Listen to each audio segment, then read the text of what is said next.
Good morning, everybody. I am Dr. Ravindra Babu from Andhra Pradesh. So everybody is talking about the CAD ratio or 1:12 for PG, 1:15 for so and so. I am not commenting on anybody.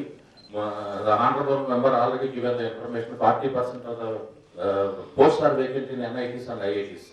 So I came to know that all the honorable members, senior members are moving in committees. Only MTech faculty is dealing the MTech student or BTech students. So in that case, why the regulatory bodies are not given the relaxation in CAD ratio, especially for rural colleges? Is it correct or not? Because most of them are not interested to work in rural areas. At least for relaxation, 1:15, you can say 1:20%. Because you have given land relaxation, Bombay so and so, Hyderabad so and so, Vijayawada so and so, like that. Like that you can encourage like that in CAD ratio. Thank you very much.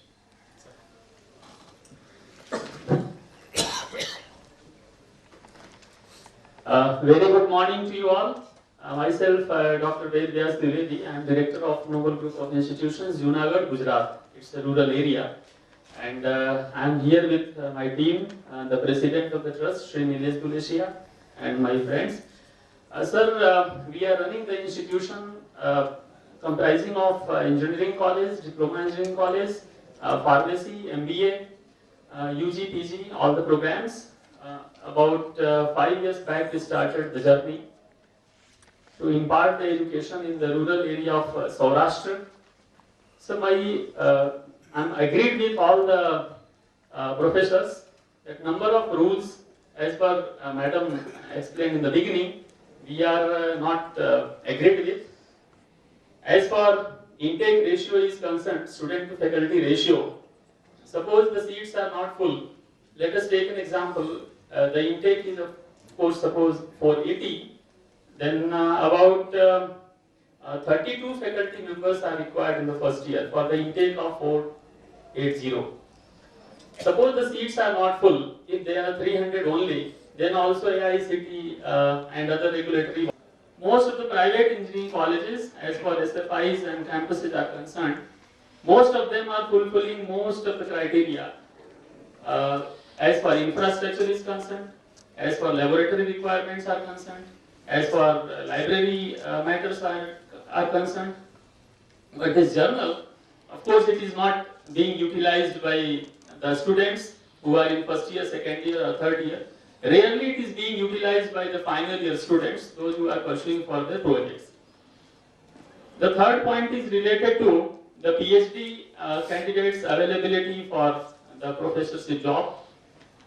Being in rural areas, it is a very, very difficult task for us to recruit them, to find them, and then to ask them or to request them to be there for a long duration. Suppose for 5 years or 7 years or 10 years. This is, in cities it is possible, but in rural areas, no one wishes to settle down with family, and this is the major concern for the faculty recruitment. And next is R&D activities. So we are the teaching organizations, and more or less, teaching is our first priority. R&D, it's okay, it should be there, it must be there. But up to what extent it is again mandatory, if it is a mandatory rule, then up to what extent it is correct. Because if we give the priority to teaching, then probably R&D will be nowhere in the campus. If we go for R&D, then teaching suffers. The next point is related to the salary. I think the salary should not be regulated by any regulatory authority. Let it be open, as like the corporate world or industry. There should be a healthy competition amongst the institutions and organizations, those who are running the engineering colleges, pharmacy colleges.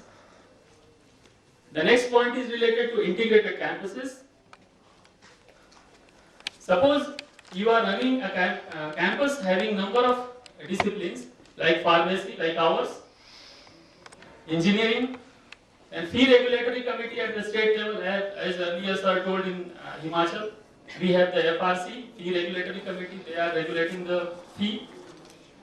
AICT, ultimately, Pharmacy Council of India, their rules and their standards are different than AICT. If we meet the standards and requirements of AICT, then PCI doesn't agree upon.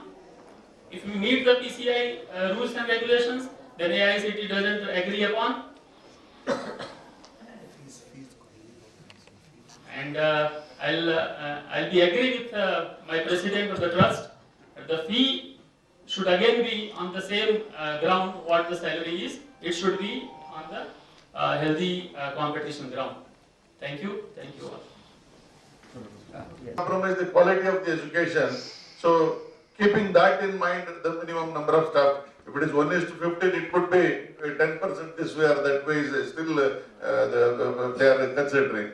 But if you give more relaxation, you may not get, so you don't have the teachers to teach some of the subjects.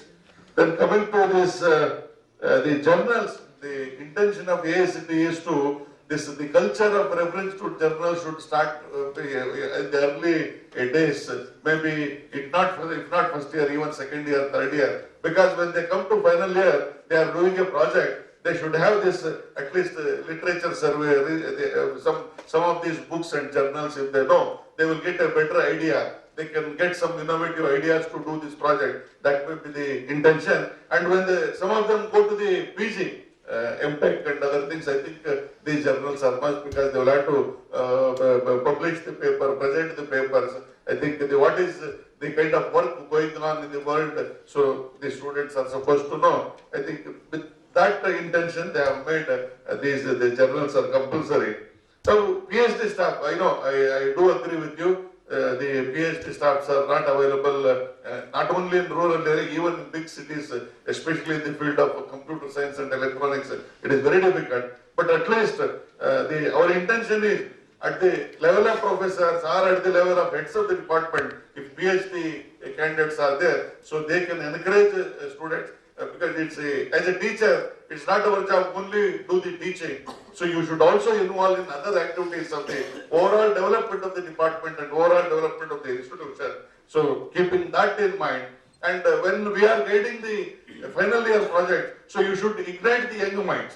So unless I have a R&D culture, I don't have that the urge to the ignite the young minds or encourage the students to do the R&D activities. And you don't want to stop this the institution only use it forever. So for any institution to grow up, so gradually you will have to build your institution. You should start a lot of MTech programs and PhD programs also. For that, I think the PhD scholars and the teachers with PhD definitely help them in involving these R&D activities. So now coming to the salary, of course, AICT or UGC has fixed some norms. So if you don't fix the norms, you know, already a lot of colleges are facing problem where the admission is not there. And do you think, or do you expect them to pay a good salary? Even if the seats are full, it is very difficult to get a good salary. If you don't fix that minimum, even some of our staff members may be underpaid. So when they are underpaid, can you expect a quality teaching from them? So in order to have this uniformity, they have fixed the AICT scale or UGC scale, but there are colleges where they are giving more than the AICT scale or more than the UGC scales also. It all depends. So now, of course, coming to the integrated campus, you do have different programs like pharmacy, engineering, and other things.